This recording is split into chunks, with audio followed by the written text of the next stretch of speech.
Welcome to my YouTube channel Chelluri Raja Ranjith Ratnakumar. Please subscribe to my YouTube channel for useful content. Like చేయండి, share చేయండి. ముఖ్యమైన జాతీయ రహదారుల గురించి ఈరోజు తెలుసుకుందాం. జాతీయ రహదారి NH-44, దీని యొక్క పాత పేరు NH-7. ఇది శ్రీనగర్ నుంచి కన్యాకుమారి వరకు ఉంటుంది. అయితే దేశంలోనే పొడవైన జాతీయ రహదారి ఇది. దీని మొత్తం పొడవు 3745 కిలోమీటర్లు. ఇది 2 కేంద్రపాలిత ప్రాంతాలని 9 రాష్ట్రాల మీదుగా ప్రయాణిస్తూ దేశాన్ని నిలువుగా విభజిస్తూ వెళ్తుంది.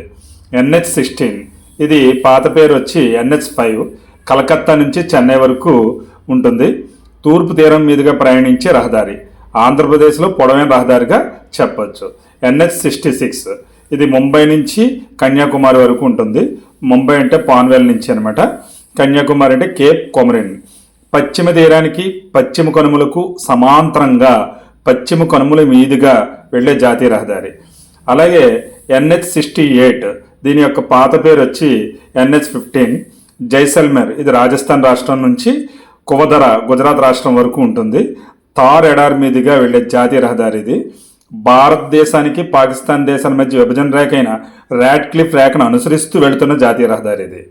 NH-4, దీని యొక్క పాత పేరు వచ్చి NH-223, పోర్ట్ బ్లేర్ నుంచి డిగ్లీపూర్, అంటే ఇది ఒక కేంద్రపాలిత ప్రాంతంలో ఉంది. దీన్ని the great Andaman trunk road అంటారు. అండమాన్ నికోబార్ దీవుల గురించి తెలుసు కనుక అందులో ఈ జాతీయ రహదారి అనమాట.